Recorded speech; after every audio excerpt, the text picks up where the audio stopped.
Pak US చెలిమి continue అవుతూనే ఉందా? మధ్యలో వచ్చిన కేవలం విరామమేనా? మొన్న పాక్ పై భారత్ దాడి చేస్తుంటే జడుసుకుని భారత్ ని కాల్పుల విరమణ కొప్పించిన అమెరికా అసలు ఉద్దేశమేంటి? ఇప్పుడు ఏకంగా పాక్ ఆర్మీ చీఫ్ మునీర్ కి అమెరికా సైనిక వార్షికోత్సవాలకు పిలుపా? ఇదెక్కడి వింత విడ్డూరం? అసలేంటి అమెరికా పాక్ మధ్య గల అక్రమ సంబంధం? వీరిద్దరికి అంతటి సంబంధ బాంధవ్యాలేంటి? దీనిపై కాంగ్రెస్ కామెంట్ ఏంటి? అంతర్జాతీయ దౌత్య సంబంధాల నిపుణుల మాటేంటి?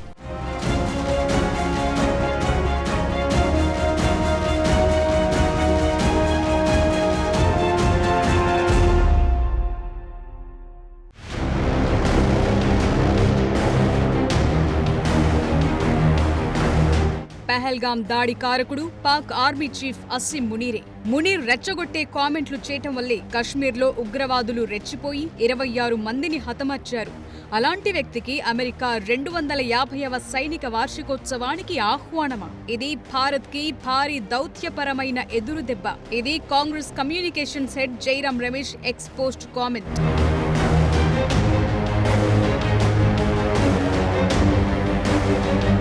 ఒక పక్క పాకిస్తాన్ని ఒంటరి చేయటానికి భారత్ తన అఖిలపక్ష ప్రతినిధులను 33 రాజధానులతో పాటు యూరోపియన్ యూనియన్ కి సైతం పంపింది. ఇప్పుడు ఈ ప్రయత్నమంతా బూడిదలో పోసిన పన్నీరేనా అంటే అదే నిజమని తెలుస్తోంది. జూన్ 14న వాషింగ్టన్ లో జరిగే యుఎస్ సైనిక కవాతులు Pakistan army chief general Munir పాల్గొనబోతున్నారు. ఈ సందర్భంగా ఆయన పెంటగాన్ అధికారులతోనూ సమావేశం కాబోతున్నారు. ఇందులో కొసమెరుపేంటంటే ఆ రోజు అధ్యక్షుడు ట్రంప్ 79వ పుట్టినరోజు కావటం.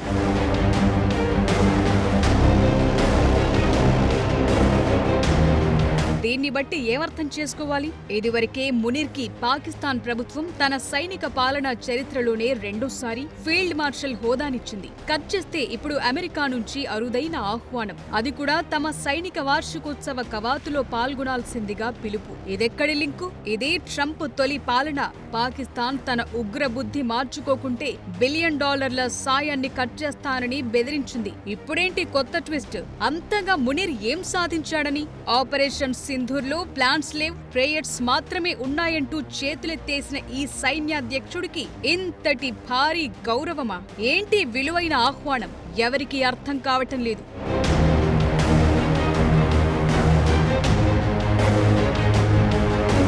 ఈ మొత్తం ఎపిసోడ్ కి లీడ్ ఎక్కడంటే అమెరికా సెంట్రల్ కమాండ్ అధిపతి జనరల్ కురిల్లా మెచ్చుకోవటంతో మొదలైందని చెప్పాలి. పాకిస్తాన్ ఉగ్రవాద నిరోధక అంశంలో అద్భుతమైన భాగస్వామి అంటూ అభివర్ణించటం ఒక వింత.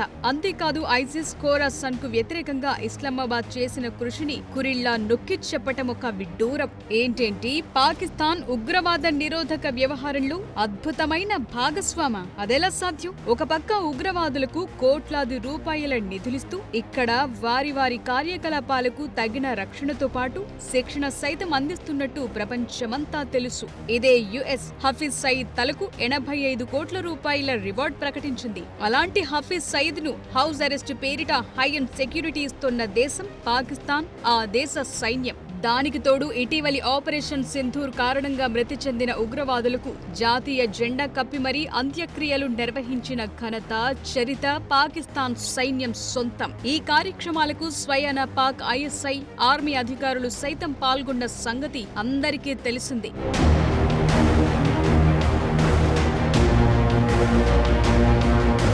ఇక పెహల్గాం ఉగ్ర సూత్రధారి కసూరిని ఐక్యరాజ్య సమితి టెర్రరిస్టు జాబితాలో చేర్చింది. ఇతడు పాకిస్తాన్ మర్కజీ పార్టీ ర్యాలీలో బహిరంగ ప్రదర్శన చేయటమే కాకుండా భారత వ్యతిరేక వ్యాఖ్యలు చేశాడు. ఇక మరో లష్కరే ఉగ్రవాది అమీర్ హంజా జమ్మూ కశ్మీర్, పంజాబ్ బనేగా పాకిస్తాన్ అంటూ బహిరంగ ప్రకటనలు చేస్తున్నాడు. అయినా పాక్ ప్రభుత్వం, సైన్యం చోద్యం చూస్తోంది. ఇక Bharat most wanted terrorist Masood Azhar ఏకంగా భారత్ కి వ్యతిరేకంగా జిహాదీ కవిత్వం వినటానికి రమ్మంటూ బెహవల్పూర్ ఊరువాడ ఫ్లెక్సీలు ఏర్పాటు చేసుకుంటూ సహకరిస్తోంది పాక్ ప్రభుత్వం కమ్ సైన్యం. అంతేనా, అతడు సోషల్ మీడియా వ్యాప్తంగా జైషేకి నిధులివ్వమని ప్రచారం చేస్తుంటే కట్టడి చేసిందే లేదు. పైపెచ్చు తనకు ఐఎంఎఫ్, వరల్డ్ బ్యాంక్ నుంచి వచ్చే నిధుల్లోంచి ఏకంగా 14 కోట్ల రూపాయల నిధులిస్తోంది.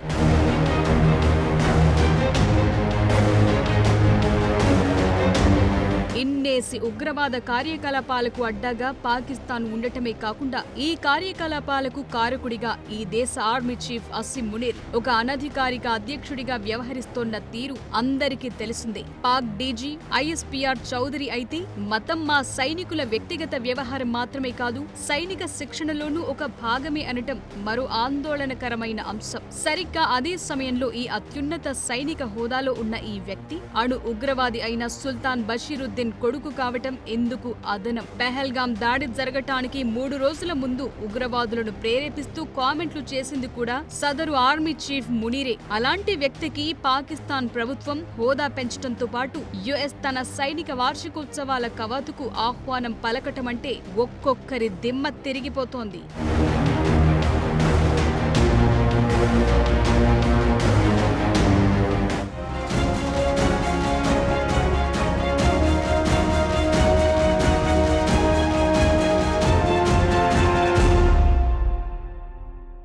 బేసిక్గా ఇలాంటి సైనిక వార్షికోత్సవాలకు ప్రపంచంలోనే అతిపెద్ద సైనిక వ్యూహకర్తలకు ఆహ్వానం లభిస్తూ ఉంటుంది. ఇక అంతేకాదు వారి నుంచి అమెరికా సైన్యం సైతం నేర్చుకునేలాంటి ప్రసంగాలను ఇప్పిస్తుంటారు. ఇక అలా చూస్తే కూడా మునీర్ లాంటి ఒక సైనిక అర్పకుడికి ఇంతటి భారీ ఆహ్వానమా? ప్రణాళికలేం లేవు, ప్రార్థనలు తప్ప అన్న ఒక సైనిక నిస్సహాయుడి చేత రేపటి రోజున అమెరికా సైన్యానికి ప్రేరణాత్మక ప్రసంగాలను ఇప్పిస్తారా? అర్థం కావటం లేదెవరికి.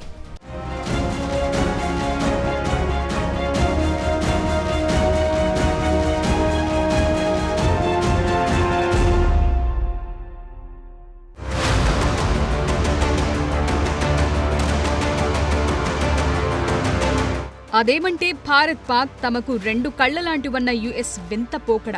గతంలో ఇదే ట్రంప్ పాక్ టెర్రరిస్ట్ యాక్టివిటీస్ కి పాల్పడితే తాట తీస్తానన్న రేంజ్ లో వార్నింగ్లిచ్చారు. అదే ఇప్పుడు తన బర్త్డే పార్టీకి పిలిచినంత ఈజీగా ఒక సైనిక వార్షికోత్సవ కవాతుకు పిలవటం దీంతో పిచ్చెక్కిపోతోంది ఒక్కొక్కరికి. మీరంతా ఊహించుకున్నట్టు యుఎస్ పాక్ మధ్య ఎడబాటు ఉందనుకోవటం కూడా ఒక పొరబాటే అంటారు దక్షిణాసియా వ్యవహారాల విశ్లేషకుడు కుగల్మాన్. జనరల్ మునీర్, జనరల్ కురిల్లా 2 ఏళ్లలో 3 సార్లు కలిశారన్న కొత్త సమాచారం లీక్ చేశారు. సాధారణంగా యుఎస్ పాక్ సైనిక సంబంధాలు బలమైనవంటూ ట్వీట్ చేశారాయన.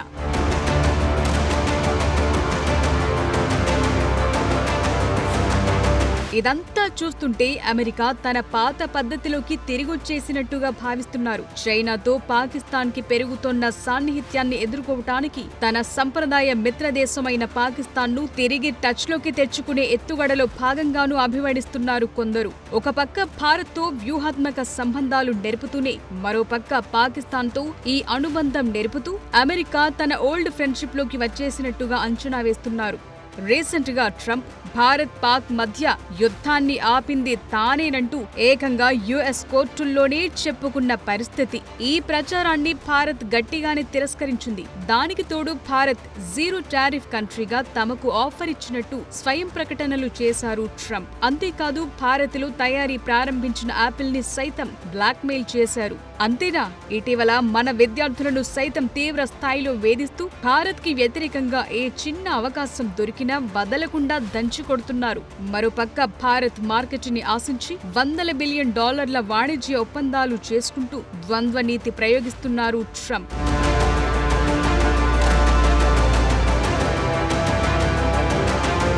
ఇందులో మరో ట్విస్ట్ ఏంటంటే మునీర్ వాషింగ్టన్ ట్రిప్ ని పాకిస్తాన్ డయాస్పోరా సైతం నిరసన వ్యక్తం చేస్తోంది. పాక్ మాజీ ప్రధాని Imran party US unit Washington లో నిరసన ప్రదర్శనలు చేస్తున్నట్టు ప్రకటించింది. ట్రంప్ ప్రభుత్వంతో ఎలాంటి ఒప్పందమైనా సరే పాకిస్తాన్ ప్రజలకు ఆమోదయోగ్యం కాదంటూ పీటీఐ విదేశాంగ కార్యదర్శి బుర్కీ ట్వీట్ చేశారు. వాషింగ్టన్ లోని పాక్ రాయబార కార్యాలయం ముందు జరిగే నిరసన ప్రదర్శనలో పాల్గొనాల్సిందిగా పాకిస్తాన్ డయాస్పోరా ప్రతినిధులను కోరారు.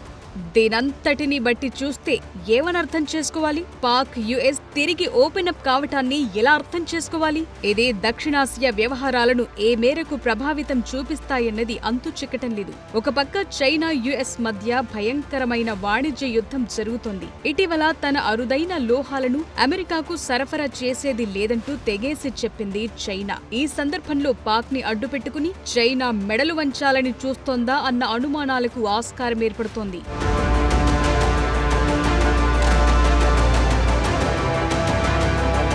గతంలో అమెరికా పాకిస్తాన్ని అడ్డుపెట్టుకుని రష్యాతో చెలగాటమాడింది. ఈ విషయంలో పాక్ రక్షణ మంత్రి వాంగ్మూలం కూడా సాక్ష్యం పలుకుతోంది. రష్యాకు వ్యతిరేకంగా తాము గతంలో యుఎస్, యూరోపియన్ దేశాల కోసం కొన్ని చెత్త పనులు చేసిన మాట వాస్తవమేనంటూ ఆయన అనటం ప్రపంచమంతా వింది. తాజాగా మునీర్ ద్వారా యుఎస్ ఎలాంటి కార్యకలాపాలను సాగించనుంది, మళ్లీ ఏ కొత్త ముప్పు కొనితేనుంది అన్నది సస్పెన్స్ గా మారింది. అయితే ఇటీవల మునీర్ నాయకత్వంలో ట్రంప్ కుటుంబ సభ్యులకు చెందిన వరల్డ్ లిబర్టీ ఫినాన్షియల్ లో కొన్ని ఒప్పందాలు జరిగాయని అంటారు. ఈ బిట్ కాయిన్ సంస్థ పాకిస్తాన్ భూభాగం కేంద్రంగా వ్యాపారాలు సాగిస్తున్నట్టుగాను చెప్తారు. ఈ క్రమంలోనే మునీర్ కి ఇంతటి విలువైన ఆహ్వానం అందిందా అన్నదొక చర్చ.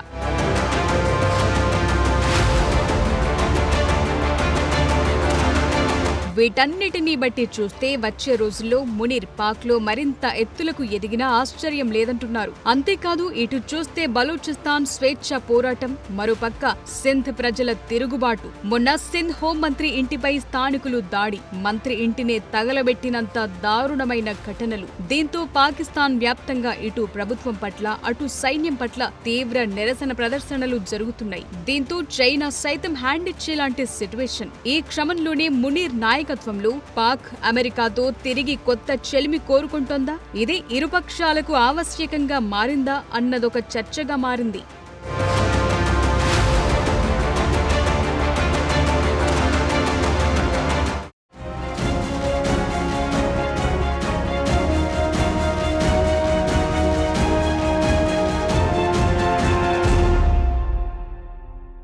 పాక్ ప్రధాని షహబాజ్ షరీఫ్ ని పక్కన పెట్టి మునీర్ కేంద్రంగా అమెరికా పెద్ద ఎత్తున ప్లాన్ చేస్తున్నట్లే కనిపిస్తుంది. వచ్చే రోజుల్లో మునీర్ మరింత పెద్ద పదవులకు ఎదిగినా ఆశ్చర్యం లేదన్న మాట వినిపిస్తుంది. మునీర్ ట్రంప్ కుటుంబ సభ్యులతో మరింత వ్యాపార సంబంధాలు ఏర్పరచుకుంటూ క్రమంగా పాక్ పాలనా యంత్రాంగాన్ని ఆక్రమించే అవకాశాలు లేకపోలేదంటున్నారు నిపుణులు.